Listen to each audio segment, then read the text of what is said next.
Hey guys, it's Britt, and I'm going to be doing something a little different today. I'm actually going to be reading from A Game of Thrones by George R. R. Martin. And yes, I will be attempting that stark northern accent. So, without further ado, on to the reading. I'm reading from my Kindle, by the way, because page turning creates too much noise. Chapter 1. Bran. The morning had dawned clear and cold, with a crispness that had hinted at the end of summer. They set forth at daybreak to see a man beheaded, 20 in all, and Bran rode among them, nervous with excitement. This was the first time he had been deemed old enough to go with his lord father and his brothers to see the king's justice done. It was the 9th year of summer, and the 7th of Bran's life. The man had been taken outside a small holdfast in the hills. Robb thought he was a wildling, his sword sworn to Mance's raider, the king beyond the wall. It made Bran's skin prickle to think of it. He remembered the hearth tales old Nan told them. The wildlings were cruel men, she said, slavers and slayers and thieves. They consorted giants and ghouls, stole girl children in the dead of night, and drank blood from polished horns. And their women lay with the others in the long night to sire terrible, half-human children. But the man they found bound hand and foot to the holdfast wall awaiting the king's justice was old and scrawny, not much taller than Robb. He had lost both ears and a fingered frostbite, and he dressed in all black, the same as a brother of the Night's Watch, except his furs were ragged and greasy. The breath of man and horse mingled, steaming in the cold morning air, as his lord father had the man cut down from the wall and dragged before them. Robb and Jon sat tall and still on their horses, with Bran between them on his pony, trying to seem older than 7, trying to pretend that he had seen all of this before. A faint wind blew through the holdfast gate. Over their heads flapped the banner of the Starks of Winterfell, a grey direwolf racing across an ice-white field. Bran's father sat solemnly on his horse, long brown hair stirring in the wind. His closely trimmed beard was shot with white, making him look older than his 35 years. He had a grim cast to his grey eyes this day, and he seemed not at all the man that would sit before the fire in the evening and talk softly of the age of heroes and the children of the forest. He had taken off father's face, Bran thought, and donned the face of Lord Stark of Winterfell. There were questions asked and answers given there in the chill of the morning, but afterwards Bran could not recall much of what had been said. Finally, his lord father gave a command, and the 2 of his guardsmen dragged the ragged man to the ironwood stump in the center of the square. They forced his head down onto the hard black wood. Lord Eddard Stark dismounted, and his ward, the young Greyjoy, brought forth the sword. Ice, that sword was called. It was as wide across as a man's hand, and even taller than Robb. The blade was Valyrian steel, spell-forged and dark as smoke. Nothing held an edge like Valyrian steel. His father peeled off his gloves and handed them to Jory Castle, the captain of his household guard. He took hold of Ice with both hands and said, "In the name of Robert of House Baratheon, first of his name, King of the Andals, and Reigner of the First Men, Lord of the 7 Kingdoms and Protector of the Realm, by the word of Eddard of House Stark, Lord of Winterfell and Warden of the North, I do sentence you to die." He lifted the great sword high above his head. Bran's bastard brother, Jon Snow, moved closer. "Keep that pony well in hand," he whispered, "and don't look away. Father will know if you do." Bran kept his pony well in hand, and did not look away. His father took off the man's head with a single, sure stroke. Blood sprayed out across the snow as red as summer wine. One of the horses reared and had to be restrained to keep from bolting. Bran could not take his eyes off the blood. The snows around the stump drank it eagerly, reddening as he watched. The head bounced off a thick root and rolled. It came up near Greyjoy's feet. Theon was a lean, dark youth of 19 who found everything amusing. He laughed, put the boot on the head, and kicked it away. "Us," Jon muttered, low enough so Greyjoy did not hear. He put a hand on Bran's shoulder, and Bran looked up at his bastard brother. "You did well," Jon told him solemnly. John was 14, an old hand at justice. It seemed colder in the long ride back to Winterfell, though the wind had died by then and the sun was higher in the sky. Bran rode with his brothers well ahead of the main party. His ponies struggled hard to keep up with their horses. "The deserter died bravely," Robb said. He was big and broad, and growing every day, with his mother's coloring, the fair skin, red-brown hair, and blue eyes of the Tullys of Riverrun. He had courage, at the least. "No," Jon said quietly.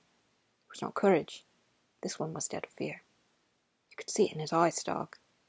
Jon's eyes were a grey so dark that they seemed almost black, but there was little they did not see. He was of an age with Robb, but they did not look alike. Jon was slender, where Robb was muscular, dark, where Robb was fair, graceful and quick, where his half-brother was strong and fast. Robb was not impressed. "The others take his eyes," he swore. "He died well. Race to the bridge." "Done," Jon said, kicking his horse forward. Robb cursed and followed as they galloped off down the trail. Robb laughing and hooting, Jon silent and intent. The hooves of their horses kicked up showers of snow as they went. Bran did not try to follow. His pony could not keep up. He had seen the ragged man's eyes, and he was thinking of them now. After a while, the sound of Robb's laughter receded, and the woods grew silent again. So deep in thought was he that he never heard the rest of the party until his father moved up to ride beside him. "Are you well, Bran?" he asked, not unkindly. "Yes, father," Bran told him. He looked up.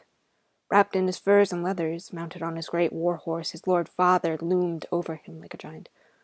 "Robb says the man died bravely, but Jon says he was afraid." "What do you think?" his father asked. Bran thought about it. "Can a man still be brave if he is afraid?" "That is the only time a man can be brave," his father told him. "Do you understand why I did it?"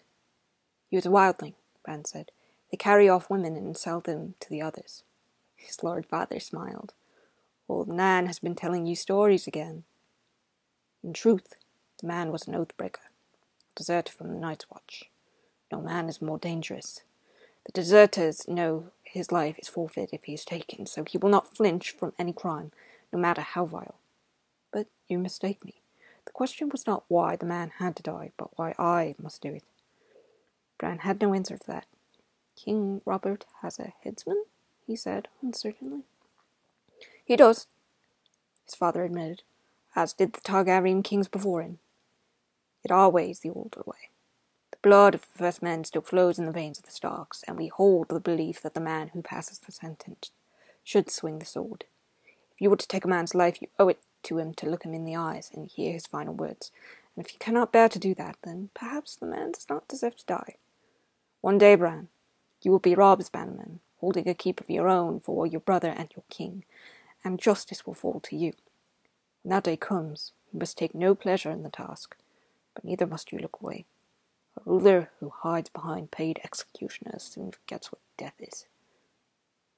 That was when Jon reappeared on the crest of the hill before them. He waved and shouted down at them, "Father, Bran, come quickly, see what Robb has found." Then he was gone again. Jory rode up beside them. "Trouble, my lord?" "Beyond a doubt," his lord father said. "Come, let us see what mischief my sons have rooted out now." He sent his horse into a trot. Jory and Bran and the rest came after. They found Robb on the river bank north of the bridge, with Jon still mounted beside him. The late summer snows had been heavy this moon turn. Robb stood knee-deep in white as his hood pulled back his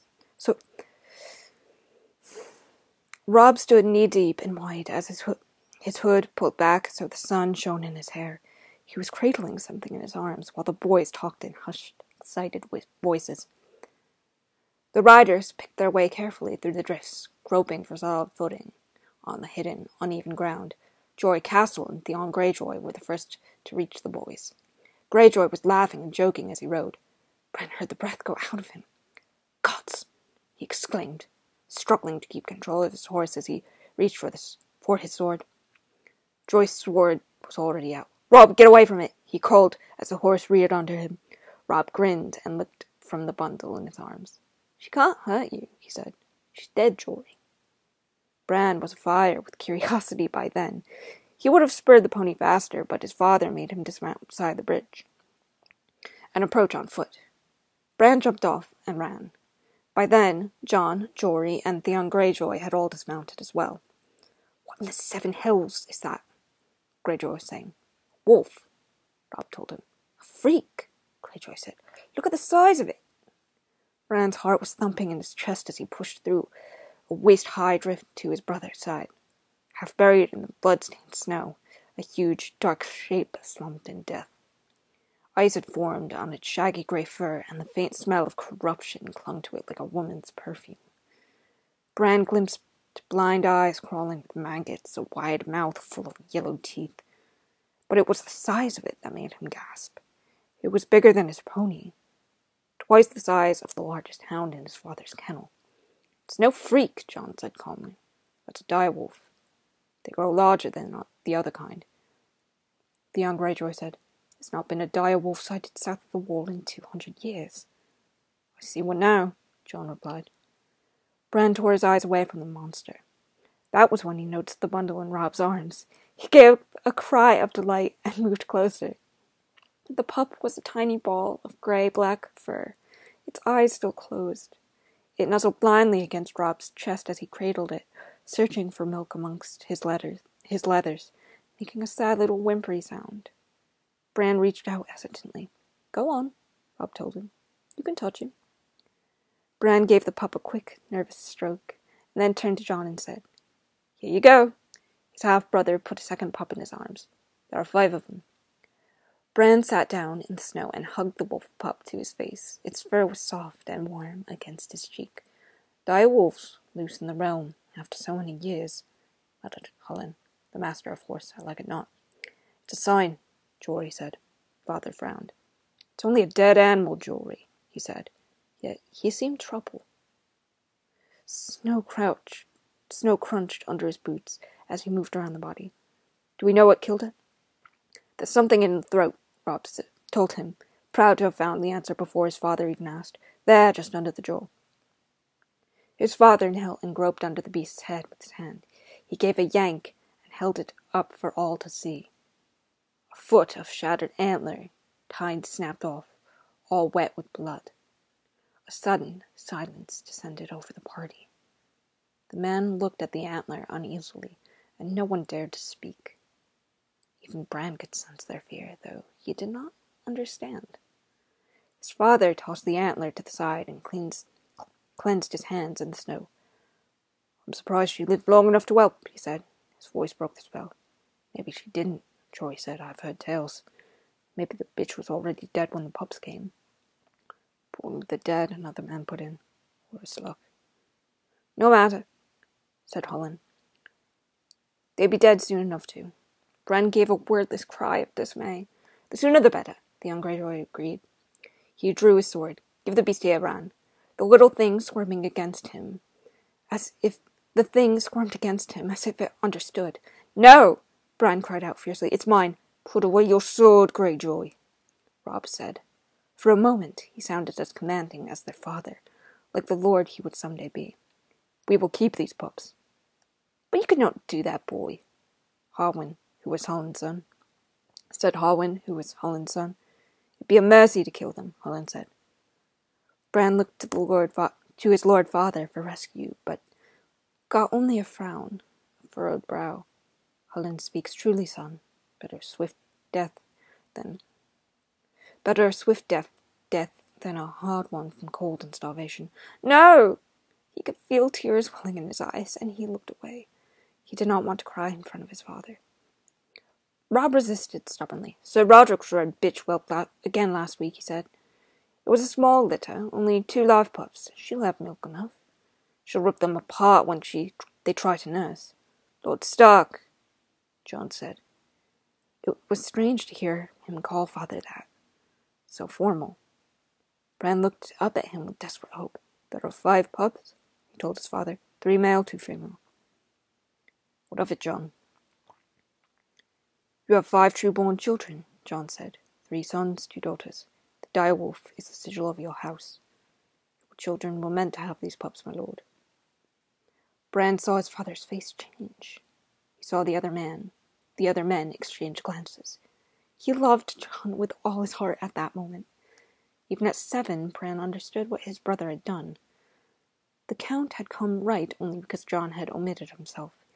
He had included the girls, included even Rickon, the baby, but not the bastard who bore the surname Snow, the name that custom decreed to be given to all those in the north unlucky enough to be born with no name of their own. Their father understood as well. "You want no pup for yourself, Jon?" he asked softly. "The dire wolf graces the manners of House Stark," Jon pointed out. "I am no Stark, father." Their lord father regarded Jon thoughtfully. Robb rushed into the silence he had left. "I will nurse him myself, father," he promised. "I will soak a towel with warm milk and give him suck from that." "Me too," Bran echoed. The lord weighed his sons long and carefully with his eyes. "Easy to say and harder to do. I will not have you wasting the Seven's time with this. If you want these pups, you will feed them yourselves. Is that understood?" Bran nodded eagerly. The pup squirmed in his grasp, licked at his face with a warm tongue. "You must train them as well," their father said. "You must train them. The kennel master will have nothing to do with these monsters, I promise you that. And the gods help you if you neglect them, or brutalize them, or train them badly. These are no dogs to beg for treats and slink off at a kick. A direwolf will rip a man's arm off his shoulder as easily as a dog will kill a rat. Are you sure you want this?" "Yes, father," Bran said. "Yes," Robb agreed. "The pups may die anyway, despite all you do." "They won't die," Robb said. "We won't let them die." "Keep them, then. Jory, Desmond, gather up the other pups. It's time we were back to Winterfell." It was not until they were mounted on their way that Bran allowed himself to taste the sweet air of victory. By then his pup was snuggled inside its leathers, warm against him, safe from the long ride home. Bran was wondering what to name him. Halfway across the bridge, Jon pulled up suddenly. "What is it, Jon?" their lord father asked. "Can't you hear it?" Bran could hear the wind in the trees, the clatter of their hooves and the ironwood planks, the whimpering of his hungry pup. But Jon was listening to something else. "There," Jon said. He swung his horse around and galloped back across the bridge. They watched him dismount where the dire wolf lay, dead in the snow, watched him kneel. A moment later he was riding back to them, smiling. "You must have crawled away from the others," Jon said. "We'll be driven away," their father said, looking at the 6th pup. His fur was white where the rest of the litter was grey. His eyes were as red as the blood of the ragged man who had died that morning. Bran thought it curious that this pup alone would have opened his eyes, while the others were still blind. "An albino," the young Greyjoy said with wry amusement. "This one will die even faster than the others." Jon Snow gave his father's ward a long, chilling look. "I think not, Greyjoy," he said. "This one belongs to me." Okay, guys. That was the entire chapter. I know I fumbled a few times, and I apologize, but not bad for one take, right? Alright, guys. I hope you enjoyed. Comment on my accent. If I can do anything better to improve it, let me know. And until next time, guys, I love you, and I'll see you in the next video.